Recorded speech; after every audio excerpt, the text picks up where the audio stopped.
बाहर से आता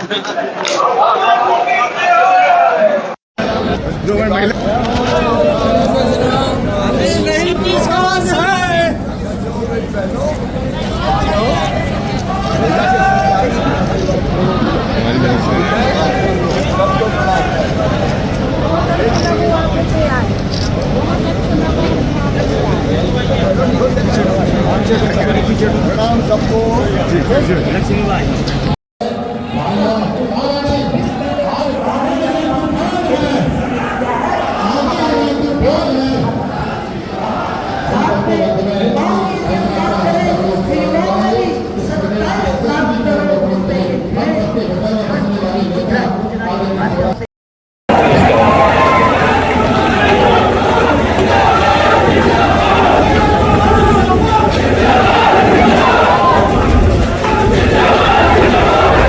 भांजो तुम भी जिंदाबाद।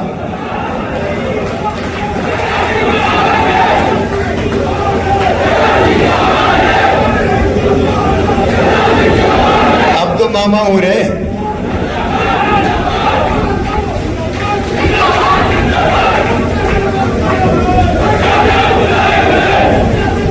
भारत माता की। तेंदुखेड़ा वालों, बहुत दिनों से याद आ रही थी मुझे। आपको भी आ रही थी कि नहीं? और इसलिए मुलायम भैया ने कहा कि आना ही पड़ेगा, तो तुमने पुकारा और हम चले आए। केवल इस बार नहीं, जब जब आप पुकारोगे आपकी सेवा के लिए हमेशा हाजिर होऊंगा। मंच पर विराजमान मध्य प्रदेश के बहुत वरिष्ठ राजनेता, जिन्होंने नरसिंहपुर जिले को भी अनेकों सौगात दी है, विचारवान नेता, अब सही जगह आए। बड़ी देर करी नंदलाला। आदरणीय भैया सुरेश पचौरी जी, हमारे जिले के अध्यक्ष आदरणीय विलास जी और कैलाश जी का तो क्या कहना है, वो हमारी पहचान है। आदरणीय कैलाश सोनी जी, मैं आपका हृदय से आभारी हूं। आपने आशीर्वाद दिया मुलायम भैया को, मैं हाथ जोड़ के आपको प्रणाम करता हूं। ऐसे लोकप्रिय विधायक हमारे, सीधे सरल सहज आदरणीय विश्वनाथ सिंह जी, वैसे ही भैया राम जी, संदेश जी, विष्णु जी, बहन अमिता जी, हरगोविंद जी, हमारे आदरणीय ठाकुर साहब, अब सभी मंडल अध्यक्ष। देखो समय कम है क्योंकि ये समय मेरा देवरी की सभा का था। उसके बाद सुठालिया जाना है, फिर नरसिंहगढ़ जाना है, फिर कुराबर जाना है और फिर श्यामपुर आना है। आंधी नहीं तूफान ऐसी थोड़ी हो।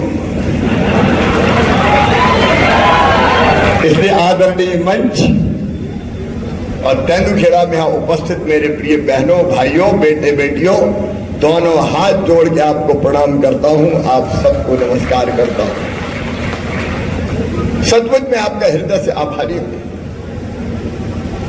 विधानसभा के चुनाव में हर एक कहता था बाकी तो ठीक है, तेंदुखेड़ा मुश्किल है,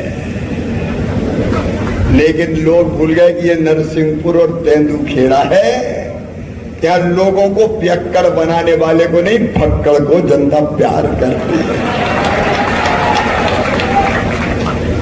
और आज एक वचन भी देता हूं कि तेंदुखेड़ा की धरती को आगे बढ़ाने के लिए, यहाँ के विकास के लिए और जनता के कल्याण के लिए मुलायम भैया और दर्शन सिंह के साथ कदम से कदम और कंधे से कंधा मिलाकर काम करूंगा।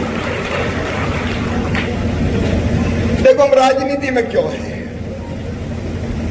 सत्ता के स्वर्ण सिंहासन पर बैठने के लिए नहीं, अपने देश की सेवा के लिए, जनता की सेवा के लिए। और देश की सेवा और जनता की सेवा का एकमात्र माध्यम है केवल भारतीय जनता पार्टी, और कोई दल नहीं है। और मैं सच बताऊं, जनता की सेवा ही मेरे लिए भगवान की पूजा है। जनता की सेवा तो भगवान की पूजा है। और बाकी बची जितनी सांसें हैं वो सब आपकी सेवा में समर्पित करके मानव जीवन सफल, सार्थक और धन्य करना चाहते हैं। मेरे मन में अब एक ही भाव आता है, हम भगवान के उपासक के सनातन को मानने वाले, तो हम पूजा करते। अभी नवरात्रि गई, देवी मैया की हमने पूजा करी, तो देवी मैया से क्या मांगू? मेरे मन में एक ही बात आती है, वो आपसे शेयर कर रहा हूं। मां, हमें धन नहीं चाहिए, मुझे विद्या नहीं चाहिए, मुझे बल भी नहीं चाहिए, मुझे स्वर्ग भी नहीं चाहिए, मुझे मुक्ति भी नहीं चाहिए। मेरी मां, तू तो मरने के बाद फिर इसी जनता के बीच पैदा कर देना ताकि बार बार इसकी सेवा कर सके। अरे वैसे भी जब तक करोड़ों लोग बंधन में अपन मुक्त होके क्या करेंगे? मैं तो कहता हूं आए और जाए, जनता की सेवा करें। ये जीवन का संकल्प है और इसका रिश्ता किसी पद के साथ नहीं है। भारतीय जनता पार्टी के कार्यकर्ता के नाते मैं मानता हूं नरेंद्र मोदी जी के नेतृत्व में अद्भुत काम हो रहा है। अब बताओ तेंदुखेड़ा के बहनों और भाइयों, 2014 तक कांग्रेस की सरकार थी। आज भारत का जितना मान, सम्मान और इज्जत दुनिया में है, बताओ पहले थी क्या? ऐसे नहीं, जोर से बताओ, पहले थी क्या? पहले नहीं थी। पहले तो हालत यह थी कि भारत घोटालों के देश के रूप में जाना जाता था। पिद्दी पिद्दी से देश में डराते थे। कभी चीन आके बका रहा है, कहीं पाकिस्तान डरा रहा है। लेकिन पीएम बनने के बाद मोदी जी ने कह दिया कि हम किसी को छेड़ेंगे नहीं, लेकिन किसी ने अगर हमें छेड़ा तो उसे हम छोड़ेंगे नहीं। एक नए भारत का होना, वैभवशाली भारत, गौरवशाली भारत, संपन्न भारत, समृद्ध भारत, शक्तिशाली भारत। और यह प्रबुद्ध जनों का जिला है, बुद्धिजीवियों का। एक बात नोट कर लेना, मैं पूरे विश्वास के साथ कह रहा हूं। स्वामी विवेकानंद ने आज से 100 साल पहले कहा था, सुदीर्घ रजनी समाप्ति जान पड़ती है, महानिशा का अंत निकट है। जो अंधे हैं वो देख नहीं सकते, जो बहरे हैं वो सुन नहीं सकते, लेकिन मैं स्पष्ट रूप से देख रहा हूं कि भारत माता एक बार फिर अंगड़ाई लेके खड़ी हो रही है और विश्व गुरु के पद पर आसीन हो रही है। ये कहा था नरेंद्र ने, स्वामी विवेकानंद ने। एक नरेंद्र ने कहा था, दूसरे नरेंद्र के नेतृत्व में पूरा होगा, भारत विश्व गुरु बनेगा, कोई रोक नहीं सकता। नरेंद्र मोदी जी के नेतृत्व में आज चारों तरफ आप देखें। एक छोटा सा उदाहरण, रूस और यूक्रेन का युद्ध हुआ। यूक्रेन में हमारे बच्चे पढ़ते थे, बच्चे फंस गए, माता पिता चिंतित थे, जिंदा वापस लौटेंगे कि नहीं लौटेंगे, लौटेंगे कि नहीं लौटेंगे। प्रधानमंत्री नरेंद्र मोदी जी ने एक फोन किया यूक्रेन के राष्ट्रपति को और एक फोन किया रूस के राष्ट्रपति को, और कह दिया कि देखो भाई, भारत के बच्चे फंसे हैं, मुझे निकालना है। वो हाथ में तिरंगा झंडा लेके आएंगे, भारत माता की जय बोलेंगे, तब युद्ध रोक देना, लड़ाई रोक देना, ताकि मेरे बच्चे सुरक्षित निकल आए। भारत के बच्चे भारत माता की जय के उद्घोष करते हुए निकले। रूस ने भी युद्ध बंद कर दिया और यूक्रेन ने भी युद्ध बंद कर दिया। तिरंगा झंडा उठा के लहराते हुए भारत माता की जय बोलते हुए हमारे बच्चे सुरक्षित बाहर निकल आए। ये आज का भारत है, आज का भारत। आप बताओ तेंदुखेड़ा वालों, भारत का जब ये मान और सम्मान दुनिया में बढ़ता है तो आपको खुशी होती है कि नहीं होती? जोर से बोलो, होती है कि नहीं होती?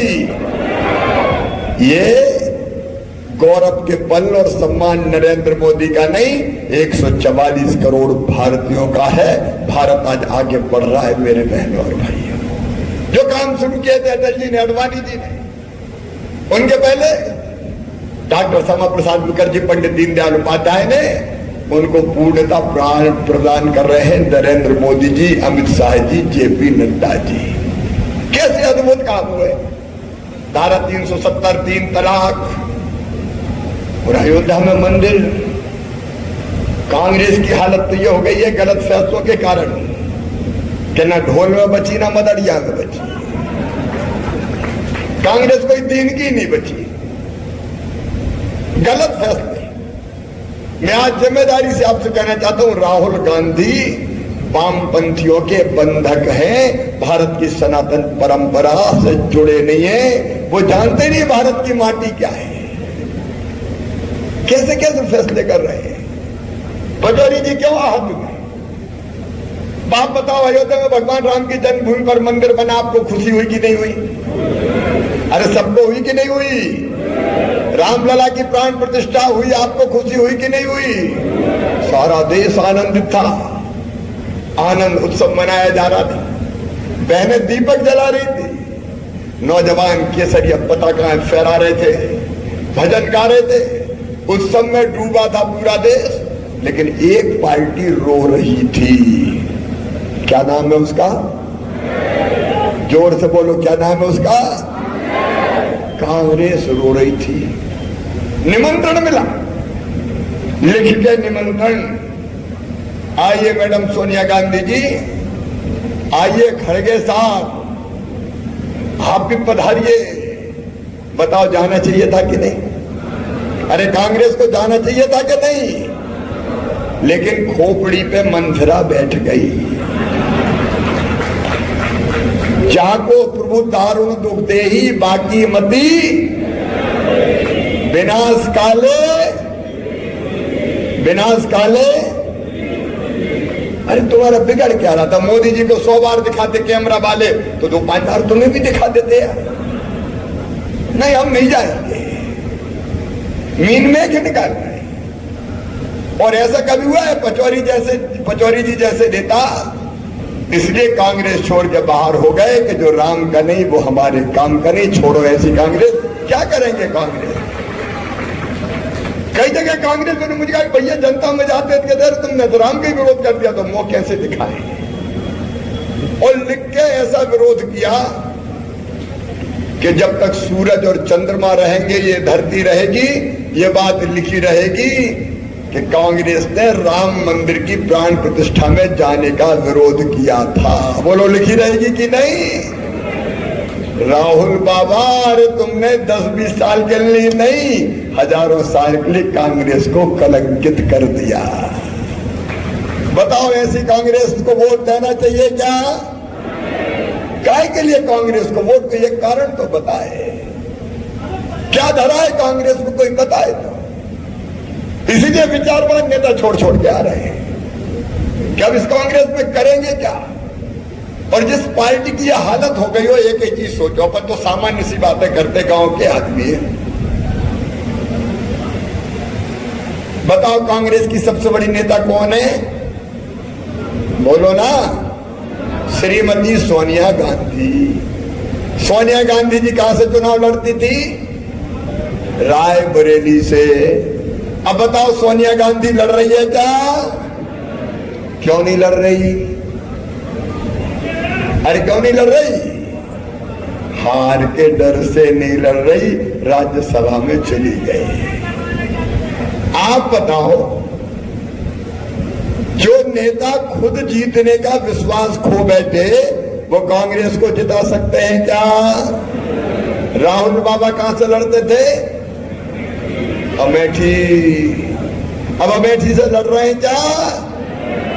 राहुल बाबा रण छोड़ घास हो गए, मैदान छोड़ा और अमेठी से वायनाड निकल गए। हम तो चले परदेश, हम परदेसी हो गए। उत्तर प्रदेश वालों तुम अब वही जगह नहीं बची। बताओ, जो खुद नहीं जीत सकते वो कह रहे कांग्रेस को जिताएंगे। बोलो, बात सही है कि नहीं? अरे भैया सुनो, हमारे जैसे नेता देखो, अपन तो गांव के जैत के। मैं 6 चुनाव जीत चुका विधायक के, 5 जीत चुका सांसद के, और 6वां भी धूमधाम से जीत के आऊंगा।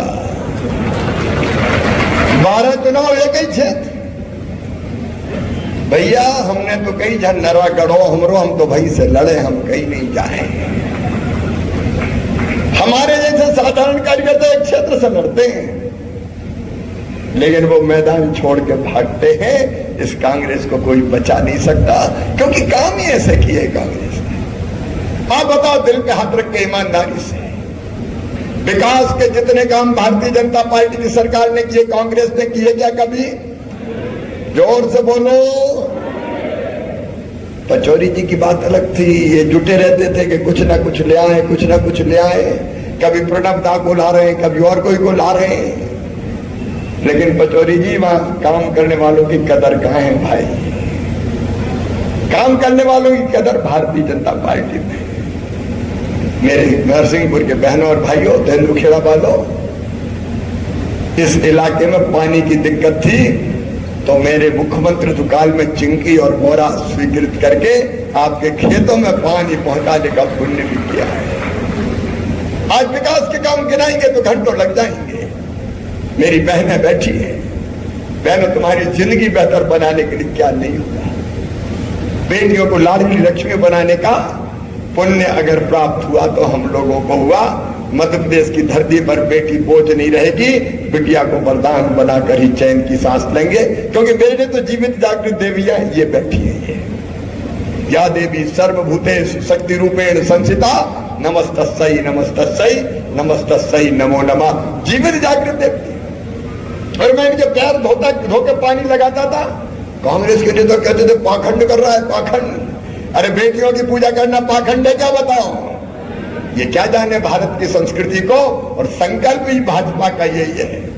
लाडली लक्ष्मी योजना, रिजर्वेशन सब नहीं जिना रहा, लाडली बहना बंद नहीं होगी। मुख्यमंत्री मोहन यादव जी ने भी कह दिया है, चिंता मत करना। और अब मेरी लाडली बहना केवल लाडली बहना नहीं, लखपति बहना बनाएंगे। लखपति बहना, ये भी संकल्प। नहीं रहने देंगे गरीब, क्यों आंखों में आंसू रहे। इनका बेहतर भविष्य बनाने के लिए काम करेंगे। मेरे बच्चे, मैं जहां जाता हूं, अब ये छोटे छोटे बच्चे सभा में बैठे, मुंडी गड़ा गड़ा फंसा फंसा के देख रहे हैं। बताओ, कहीं के नेता को सुनने आते हैं क्या बच्चे? ये तो मेरे भांजे हैं। जहां जाता हूं मामा मामा कह के दौड़ते, मेरे बच्चों तुम्हारा भविष्य बेहतर ना हो, इसके लिए अनेकों योजनाएं बनी है और आगे भी यहाँ की सरकार कसर नहीं छोड़ेगी। अब उनको गिनाने का वक्त नहीं है। साइकिल हो, स्कूटी हो, लैपटॉप हो, या किसान और गरीब के बेटा में भी टैलेंट हो तो डॉक्टर इंजीनियर बनाने के लिए फीस भरने का काम हो, मामा ने किया। अब भारतीय जनता पार्टी की सरकार है तो विकास भी और जनता का कल्याण, इसमें कोई कसर नहीं छोड़ेंगे। लेकिन कांग्रेस आरोप लगाती है, राहुल बाबा कहते कि गरीबों के लिए भाजपा ने अपने संकल्प पत्र में कुछ लिखा ही नहीं है। तुमने क्या दिया था? किसान भाइयों, मोदी जी ने 6,000 रुपया दिए। मैं बन गया चौथी बार मुख्यमंत्री तो दिल ने कहा मत चूके चौहान, 6 वो दे रहे हैं, 6 तू भी दे दे, 12 तो कर 1,000 रुपया महीना। क्या दिया कांग्रेस ने कभी बताते हैं? आज 3-3 अभी मैं देख रहा था, मूंग फिर खेत हरे भरे हो गए। मामा से पहले मूंग होती थी क्या? आज खेती के पूरे परिदृश्य को बदला है। आगे भी बदलने में कोई कसर नहीं छोड़ेंगे। समाज के हर वर्ग का कल्याण। वो कह रहे थे गरीबों के लिए कुछ नहीं है। राहुल बाबा, हिंदी आती कि नहीं है? पचौरी जी को पता होगा, मुझे पता नहीं। हमने घोषणा पत्र हिंदी में लिखे। हिंदी नहीं आती तो अंग्रेजी का पढ़ो, लेकिन अगर अंग्रेजी भी नहीं आए तो हम इटालियन भाषा में तो लिखेंगे नहीं। गरीब कल्याण की सारी योजनाएं, गरीब को अन्न से लेके गरीब को मकान तक, इलाज तक, सारी चीजें भाजपा की सरकार मोदी जी के नेतृत्व में कर रही है। और इसलिए आज मैं आपसे निवेदन करने आया हूं, मेरे बहनों और भाइयों, एकमात्र भाजपा है जो विकसित भारत का संकल्प नरेंद्र मोदी जी के नेतृत्व में पूरा करेगी। बताओ कांग्रेस कुछ कर सकती है क्या?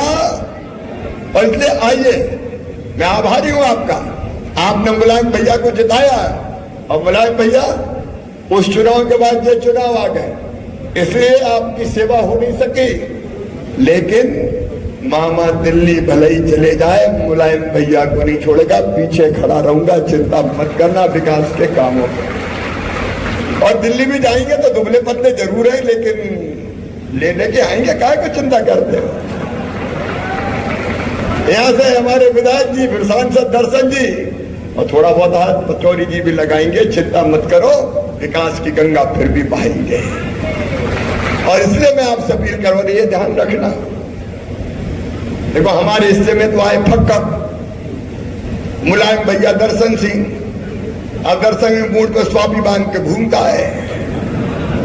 पहले लड़ता भिड़ता रहता था, संघर्ष करता था, अब सर पे बांधा है सेवा का साफा।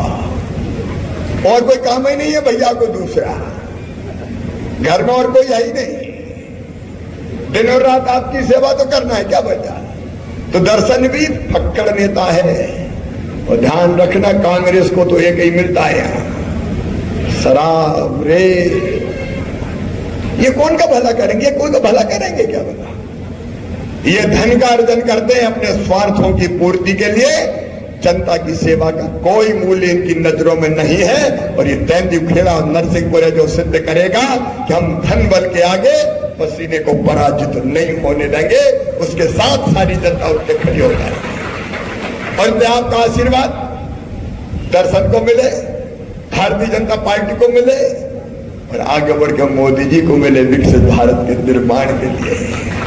और वही आशीर्वाद मामा के लिए भी हो जाएगा। आओ मेरे बहनों और भाई, एक बार फिर तेंदुखेड़ा की इस पवित्र धरा पर हम संकल्प लें कि भारी बहुमत से इस विधानसभा से भी हम दर्शन चौधरी को जिताएंगे, कमल के फूल की बटन दबाएंगे, मोदी जी को फिर प्रधानमंत्री बनाएंगे। बोलिए सब तैयार हैं? पीछे वाले भी तैयार हैं और घाम में खड़े वे भी तैयार हैं, तो मामा भी तैयार है। उठ जाओ, खड़े हो जाओ, दोनों हाथ ऊपर उठाओ, दोनों मुट्ठी बांधो और भारत माता की जय बोल के संकल्प लो भाजपा को, दर्शन को जिताने का और मोदी जी को प्रधानमंत्री फिर से बनाने का। बोलिए भारत माता की, भारत माता की, हर हर नर्मदे। लेकिन मुलायम भैया ये मन तो कांग्रेस जैसा हिल रहा है।